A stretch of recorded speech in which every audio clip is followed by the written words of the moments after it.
நீங்கள் நினைவில் வைத்து கொள்ளுங்க. வாழ்க்கையில் நாம் திருக்கோயிலுக்கு போகிறோம் அப்படின்னா கையை வீசிக்கிட்டு போகக்கூடாது. முடிந்தால் நமக்கிட்ட இருக்கிற வீட்டில் கூடிய மலர்கள் எடுத்துக்கொண்டே சாமிக்கு கொடுக்கலாம். அது உதிரியாக கொடுக்கலாம், கட்ட தெரிஞ்சால் கட்டி கொடுங்க. அல்லது நாம் குறைந்தபட்சம் தீபம் ஏற்றுவதற்கு ஒரு எண்ணெயாவது கொண்டு போய் விளக்கேற்றுவதற்கு நம்ம பயன்படுத்தணும். நீங்கள் ஒன்றும் சிரமப்பட வேண்டியதில்லை. நம்ம வீட்டுக்கு எண்ணெய் வாங்கும்போது ஒரு 50 மில்லி அல்லது 100 மில்லி ஒரு நாளைக்கு நம்ம வீட்டுக்கு எவ்வளோ பயன்படுத்துவோம், அதை மாத திட்டம் போடும்போதே கோயிலுக்கு நம்ம நாள்தோறும் போகிறோம். அப்போ நாள்தோறும் 50 எம்எல் கோயிலுக்கு விளக்கேற்றுக்கு எடுத்துகிட்டு போகணும்னா நீங்கள் 30 × 5 போட்டு 1.5 லிட்டர் சேர்த்து வாங்கிக்கணும். தனியாக வாங்கினா தான் பட்ஜெட்டில் பெருசாக தெரியும். வீட்டு செலவாக நமக்கு கிராமத்து சொல்லுவாங்க, சேலையோட சின்னாய்க்கு ஒரு சேலைன்னு சொல்லுவாங்க. செலவாக சின்னாய்க்கு ஒரு செலவு வாங்கி ஏன் பெருசாக தெரியாது. நீங்கள் இறைவனை அந்த மாதிரி அவருக்குரிய பொருள்களை நம்ம வீட்டு பொருளோட ஒரு பட்டியலாக சேர்த்திட்டிங்கன்னா உங்களுக்கு தனிச்சுமையாக தெரியாது. இல்லைன்னா எண்ணெய் வாங்கிறதுக்கு வேறு 1.5 லிட்டரு வேறு, அது வேறு, இன்றைக்கி ஒரு வேறு 300 ரூபா ஆகுது. அப்புறம் பட்ஜெட்டில் பெருசாக தெரியுங்க. அதுவே நமக்கு வாங்கும்போது பட்ஜெட் பெருசாலாம் தெரியாது, நமக்கு தானே அது. அப்படிங்கும்போது பெருசாக தெரியாது. எனவே நம்ம அறிவுக்குள்ளே தான் இருக்கிறது. நம்ம இடர் நீங்கணும்னு நாம் எல்லாருமே நினைக்கிறோம், நமக்கு துன்பம் போகணும்னு நம்ம எல்லாரும் நினைக்கிறோம். ஆனால் அந்த துன்ப நீக்கத்துக்கான வேலை செய்யணும். என்ன வேலை செய்யட்டும் அப்படின்னா, இறைவனுக்கான பணியை ஏதாவது ஒரு வகையில் நீங்கள் தீபம் ஏற்றலாம், மலர் பறித்து கொடுக்கலாம், மலர் தொடுத்து கொடுக்கலாம். இதெல்லாம் செய்தீங்கன்னா உங்கள் துன்பம் உங்களை விட்டு நிச்சயம் நீங்கும். இது திருநாவுக்கரசு சொல்லியிருக்கிறார். இடர் கெடுமாறு எண்ணுதியேல் நெஞ்சே நீ வா. யாருக்கெல்லாம் துன்பம் போகணும்னு நினைக்கிறீங்க கையை தூக்குங்க அப்படின்னா 2 கையை தூக்க வேண்டிய இடத்துல நாமெல்லாம் இருக்கிறோம். ஒரு கையை தூக்குனா பத்தாது, 2 கையை தூக்கணும். சரி, நீங்கள்லாம் போகணுமா, இங்கே வாங்க, நான் சொல்கிற கேளுங்கிறார். இடர் கெடுமாறு எண்ணுதியேல் நெஞ்சே நீ வா. நித்தலும் எப்போ கோயிலுக்கு போகிறது? பௌர்ணமி அன்னைக்கு, அமாவாசை அன்னைக்கு, சங்கடகரி சதுர்த்தி அன்னைக்கு, அப்புறம் தேய்பிறை அஷ்டமியில். சும்மா அஷ்டமியில் போயிடக்கூடாது, தேய்பிறை அஷ்டமியாக பார்த்து போகணும். இப்படிலாம் ஜோசிக்காரங்க பண்ண வேலை, சரிங்களா?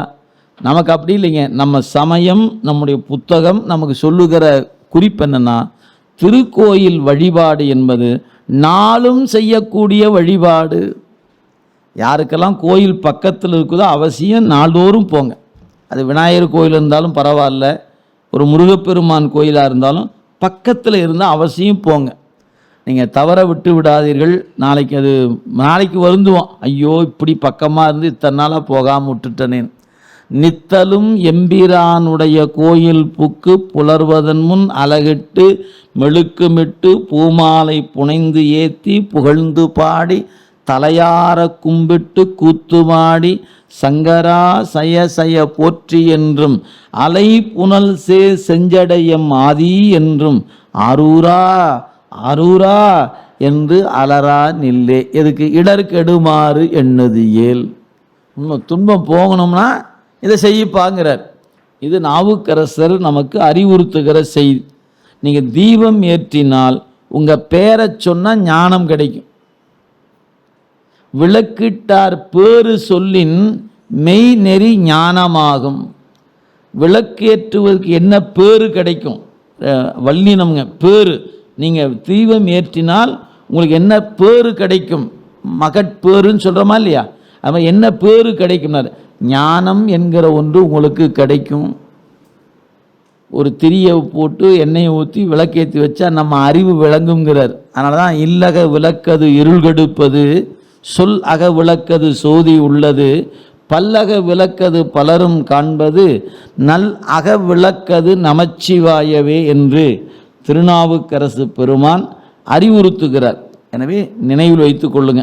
சரி, இப்போ இந்த நெறிகளை பார்க்கும்போது ஓரறிவு, ஈரறிவு, மூவறிவு, 4 அறிவு என்று 6 அறிவு சொல்லிட்டார். அப்போ இந்த 6 அறிவு என்று சொல்லுகிற பொழுது ஒரு பட்டியல் போட்டிருக்கிறார். இதில் நாம் சிந்தனைக்குரிய ஒன்று என்னென்னா, இப்போ புல் சந்தேகம் இல்லை, பூடு சந்தேகம் இல்லை, புழு சந்தேகம் இல்லை, மரம் சந்தேகம் இல்லை, பல்வேறு வகையான விலங்குகள். சரி, அடுத்தது பறவை, பாம்பு, கல்லாய். இந்த இடத்துக்கு ஒரு சின்ன சிக்கல். ஒரு பேராசிரியர் ஒருவர் இப்போ சமீப காலத்தில் நீங்கள் யூடியூப்லேயோ அல்லது வாட்ஸ்அப்லாம் பார்த்தீங்கன்னா தெரியும், திருவாசகத்தில் பிழை, தலைப்பே அப்படித்தான், திருவாசகத்தில் பிழை. என்னடா பிழை அப்படின்னு உள்ளே போய் பார்த்தா, கல்லாய் என்பது வரக்கூடாது, கல் என்பது உயிரினம் இல்லை, எனவே கல்லாயின்னு மாணிக்க வாசகர் சொல்லியிருக்க மாட்டார். பிறகு எப்படி இருக்கும், அவர் எழுதும்போது கல்லா மனிதர்னு எழுதியிருப்பார், எழுதின ஆட்கள் கல்லாய் மனிதராயின்னு எழுதிட்டாங்கன்னு அவர் உரை சொல்கிறார். இது அறிஞர் பெருமக்களுடைய பிரச்சனை இது. ஆனால் எங்களுக்கு எங்கள் ஆசிரியர் கல் என்பதை ஒரு உயிராகவே குறித்தார். ஏன் சொன்னார் அப்படின்னு கேட்டால், கல் என்ற பொருளுக்குள்ளே தேரை என்கிற ஒரு உயிரினம் வாழுகிறது, கல்லுக்குள் தேரை உண்டு. அப்போ அங்கே கல்லா என்று சொல்லப்பட்டது நேராக கல்லை குறிக்கல, கல்லினுள் வாழுகிற தேரை என்கிற உயிரை குறித்தது என்பது எங்கள் ஆசிரியர் பெருமகனார் கொடுத்த குறிப்பு. இப்போ அவர் ஒரு பேராசிரியர் பேசுகிறார், கல்லாய் என புல்லாய், பூடாய், புழுவாய், மரமாய், பல்விருகமாய், பாம்பாய். அப்போ கல்லாய் அப்படின்னு எழுதிட்டாங்க, கல்லா மனிதரான்னு வந்திருக்கணும். அப்போ கல்லா மனிதர்னா அப்போ கற்ற மனிதர்னு விட்டுட்டாரா? அப்போ அவர் சொல்கிறத உரையை எடுத்துக்கிட்டிங்கன்னு வச்சுக்கினேன், அந்த இடத்துக்கு கல்லா மனிதரான்னு வந்திருக்கணும்னு சொன்னால் அப்போ கற்ற மனிதன் வர வேண்டியது இல்லையா என்ன? ஒரு பேராசிரியர், நான் பேரெலாம் சொல்ல விரும்பலை, அவங்க ஒரு கருத்தை பதிவு செய்கிறாங்க. அது எப்பவுமே இந்த அறிஞர் பெருமக்களுடைய சிந்தனை அது. நமக்கு அந்த அளவுக்குலாம் அறிஞர்லாம் இல்லை. ஆசிரியர் என்ன சொன்னாங்களோ அதை கொஞ்சம் வாங்கி சொல்லுகிற அறிவு தான். எனவே இங்கே கல் என்பது தேரையை உணர்த்தியது. அப்போ நீங்கள் அதை ஒரு உயிரினம் என்று வைத்து கொண்டால், கல்லாய் தேரைக்கு இறைவன் செய்கிற கருணை, தேரை என்கிற ஒரு உயிரை குறித்தது என்று வச்சுட்டிங்கன்னா சிக்கல் இல்லை. எனவே கல்லாய், மனிதராய், பேயாய், கனங்களாய். இப்போ பேயாய், பேயின்னு ஒன்று சொல்கிறாங்களே, அப்படி ஒன்று உண்டா அப்படின்னு கேட்டிங்கன்னா, சித்தாந்த மரபு பேய் என்ற ஒன்றை ஏற்றுக்கொள்கிறது, மறுக்கலாம் இல்லை.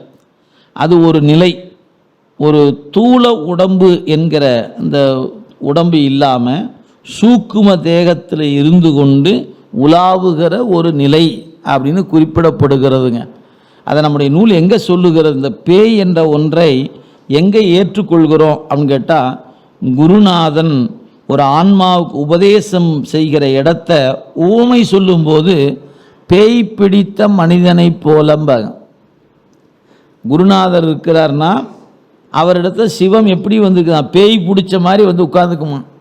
அப்போ என்ன ஆகும், ஒருவரை பேய் பிடிக்குமானால் அவருடைய செயல்பாடுகளை அந்த பேய் அடக்கி தன் செயலை அந்த பிடித்தவரிடத்தில் வெளிப்படுத்தும். அதுபோல் குருநாதனுடைய அறிவாகிய செயலை அந்த சிவம் அடக்கி தன் செயலை சிவம் அவரிடத்து வெளிப்படுத்துவதனால இந்த குருநாதனை சிவம் எப்படி இருக்குது, பேய் பிடித்தது போல பிடிச்சிருக்கிறார் அப்படின்னா. அது பேர் ஆவேசித்து நிற்றல், ஆவேசித்து நிற்றல்னு சொல்லுவோம். இந்த உதாரணம் நூலில் சொல்லப்படுகிறது. எனவே பேய் அப்படிங்கிற ஒன்று இருக்கா அப்படின்னு கேட்டால் சித்தாந்த மரபில் உண்டு. நீங்கள் வேறொரு உதாரணம் சொல்லும் பொழுது வேறு சமய கோட்பாட்டை மறுக்கும்போது சிவப்பிரகாசத்தில் இந்த உமை எடுத்து சொல்லப்பட்டு இருக்கிறது. சரி, காரைக்கால் அம்மையார் பேய் வடிவம் பெற்றார்கள். அந்த பேய் வடிவம் வேறு, நாம் கருதுகிற பேய் வடிவம் வேறு. நமக்கு பேய்னா எலும்பு, நம்ம சினிமா படத்தை பார்த்து பார்த்து எலும்பு கூட நின்றுக்கிட்டு இருக்குமே, அந்த பேய் தான் நமக்கு தெரியும். அப்படி இல்லைங்க, அவங்க பேய் கணத்தில் நாம் ஒன்றானோம். நாங்கள் இறைவனுடைய கணங்கள் 18 வகையான கணங்கள், 14 கணங்களும் பாடும் மடி என்பது திருவடி திருத்தாண்டகத்தில் அப்பர் ஒரு வரி சொல்றார். 14 கணங்களும் பாடும் மடி, 18 வகையான கணங்கள் இறைவனை போற்றி பாடுகிறது. கணங்களுக்கு தலைவருக்கு கணநாதர் என்று பெயர். நாயன்மால ஒருத்தர் இருக்கிறார், கணநாதர்னு ஒருத்தர் இருக்கிறார். அவர் என்ன பேரு பெற்றார்னு வரலாற்றை படித்து பாருங்க. கணங்களின் நாதரானார். கணபதி கணங்களுக்கு தலைவன், எனவே கணபதி என்று பெயர். இதெல்லாம் பெயர் காரணமாக சொல்லப்பெறுவது. எனவே கணம் என்பதில் பூத கணம்னு இருக்கிறது, பேய் கணம்னு ஒன்று இருக்கிறது. அந்த பேய் கணத்தில் ஒன்றானார்கள் காரைக்கால் அம்மையார் என்று கருதணுமே ஒழிய நாம் நினைக்கிற பேய் அல்ல. நாம் நினைக்கிற பேய் உலகத்தில் தூள உடம்பு இல்லாமல் ஆவியாக சுற்றிட்டு இருக்கிற பேய். அந்த பேய் காரைக்கால் அம்மையார் அல்ல என்பதை நினைவில் வைத்து கொள்ளுங்க. அந்த சொல் ஒரே சொல்லாக இருப்பதனால நம்ம ஒரு மயக்கம் இருக்கிறது.